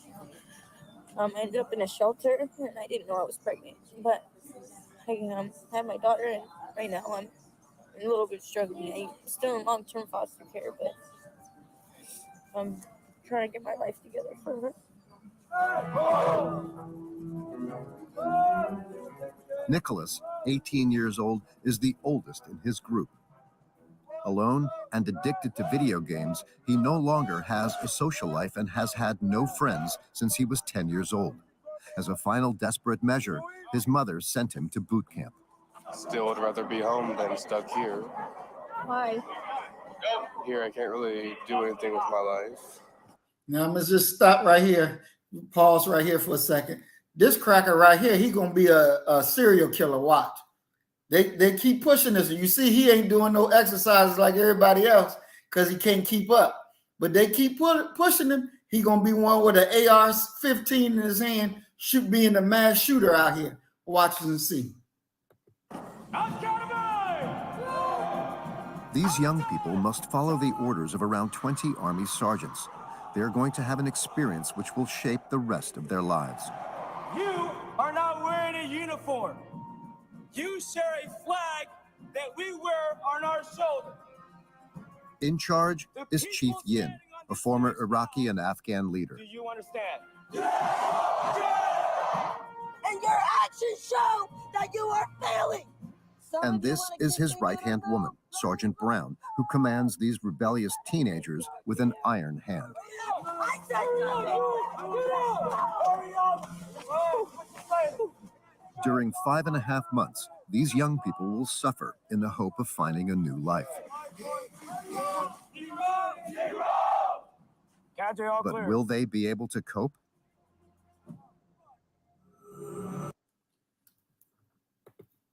All right, Doc. So what do you think? What do you think? Is that what black boys need to get it together? You know, we enter this world, not knowing much, how to cry, how to poop, how to pee. But we do come preloaded with some other things. And those other things are largely flowing from our parents, who they were, maybe some grandparents. We had these character traits. Like for me, I can spend days by myself reading and writing. It's what I love to do. My son, he can spend days doing engineering things. That's what he loves to do. He came preloaded with that. I just think that you got to find whatever you as a parent deems workable, or giving your child an opportunity for a full successful life. You have to do that very thing. And there is no cookie cutter mode. I mean, I think back to when I was at Ohio State. We had a young man who had went to, I want to call it the Virginia Military Academy. Mm-hmm. He ultimately wins Heisman Trophy, Eddie George. So whatever's going to work for you is, I'm an advocate for that. But I don't think it's for everyone. But if that's what they need to achieve a certain result, and what I would like to know from that program, what do the graduates actually go forward and do? The young lady who was talking, that she was homeless, was in a shelter. For individuals like that, this in many ways is going to add an element of stability into their lives and provide them room to develop themselves and to become something, versus being out on the streets and trying to throw a life together. which is going to be next to impossible. I think we're not on. I don't think we're live anymore, Doc. Okay. We're still showing live on our end, but according to the chat, like YouTube done something.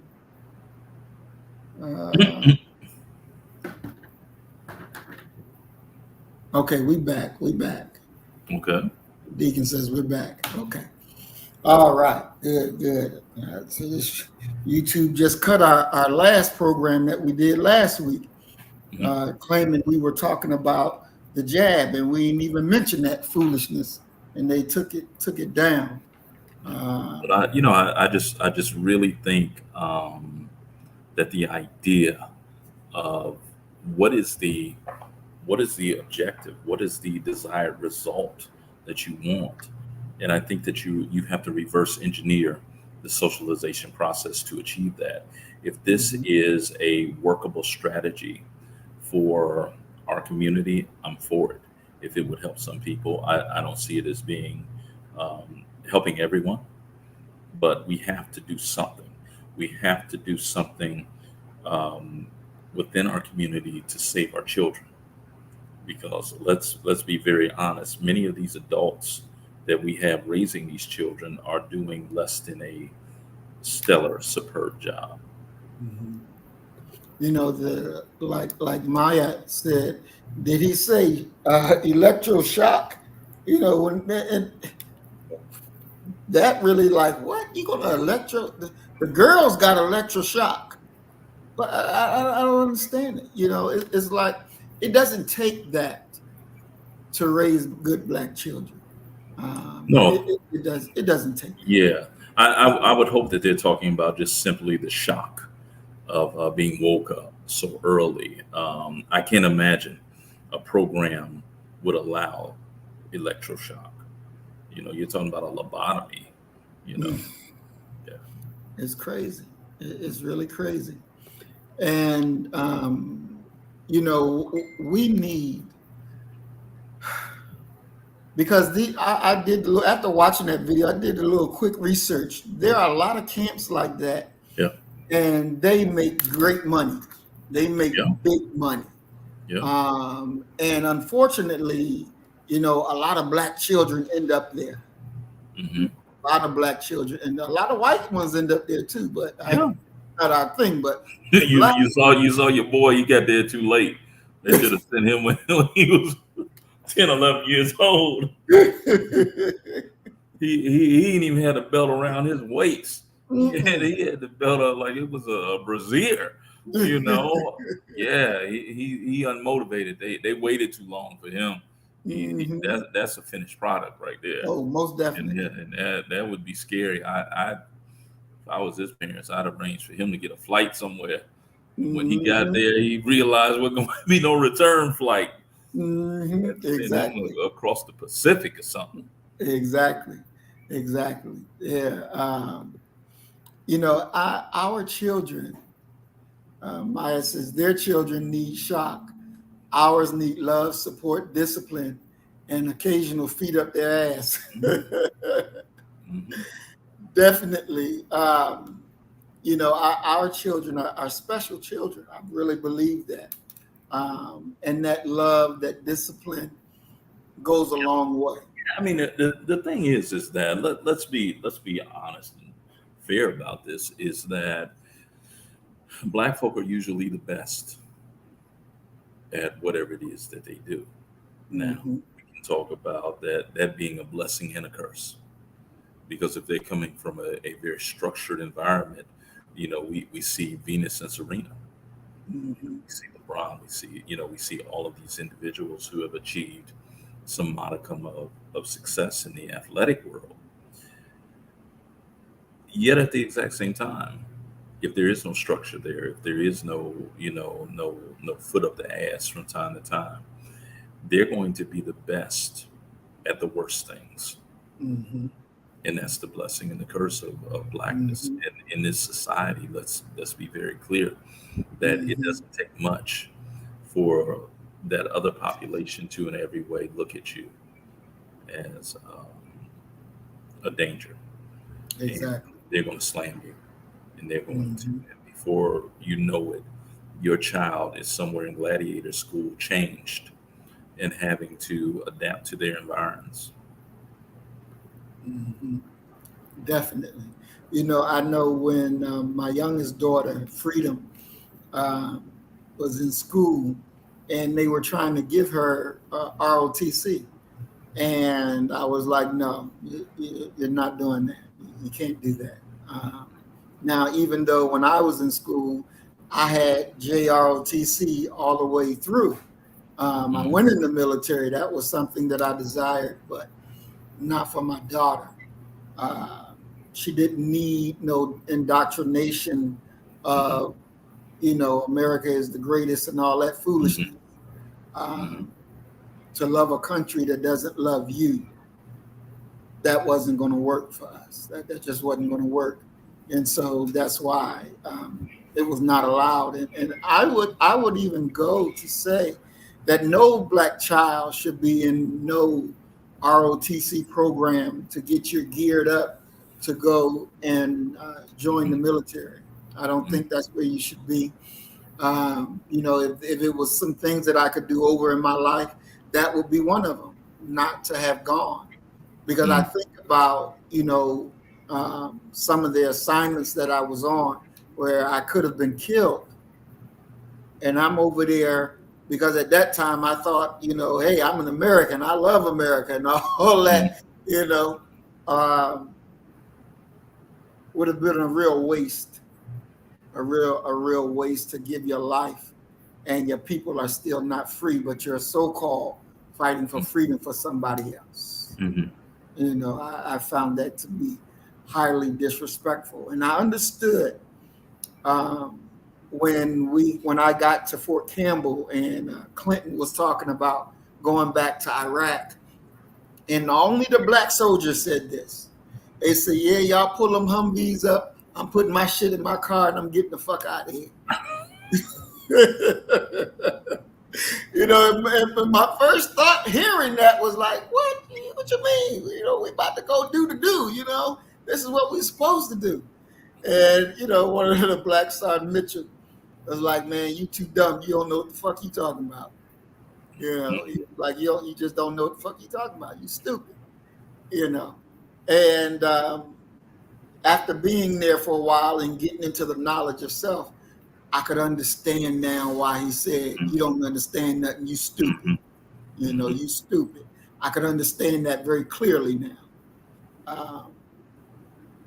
We don't have no part in their wars. We don't have no parts there. All right, Doc, we went over our time a little bit. In your closing comments, Doc, tonight, can you give a special message to the sister that was in the bus, harassed by the two white guys, and also add in there to any parent that's looking to send their child into some type of military behavior program boot camp that we just witnessed, and give them a bit of advice about, really trying to connect with their child. Because a lot of times what I've seen is because the teacher that's teaching is not capturing the mind of the child and putting the child asleep. And, that's a problem, but that's hardly ever looked into. But this one child that I was advocating for, when they switched into a more fascinating type teacher that knew how to interact with them, the child became alive and became to thrive, and the administrator was like, well, wow, we're glad we listened to you. It made sense. We didn't think it was going to make a difference, but we see it does make sense. Can you speak to those realities and part of your closing message? Yeah, once again, great to be here with the family. I look forward to this every week. Truly, honestly, it's one of the highlights of my week. As far as dealing with the closing comments with the sister on the bus, be careful. And it's better, and I'll just say it this way: it's better to have it and not need it than need it and not have it. She seems like a very lovely person who's not out to hurt anyone, but self-preservation is an issue. You are a young black female who is in many ways going from pillar to post. And it'll be a tragedy if something happens to you. So go ahead and get it because you're probably, if nothing else, you're going to need it. Okay. And as far as talking with parents who are considering sending their children to boot camp, if the drill sergeants and the structure of a boot camp can change, you believe that can change your child around, that's an admission that your child is not beyond saving. So why don't you take a couple seasons and create some structure, create some intervention, engage your child. I mean, engage them. Do what they like to do for a little while to get them to feed into what it is that you need for them to do. My son is, despite what I wanted for him, I wanted my son to be a historian. I said, man, look here. But my guidance, you be the next John Henry Clark. And my son looked me in the face and he said, no, Dad, no. So I had to shift gears. And whatever it was that he was into, he was initially into trains, Thomas the Train. He went to electric trains and all of that. And now he's doing this 3D printing thing. And so we buy him droves of 3D printers. Love your child enough to give them a chance in this world and teach them to love themselves enough to give themselves a chance in this world. Because truly, anything is possible. Your child is young, black, and intelligent.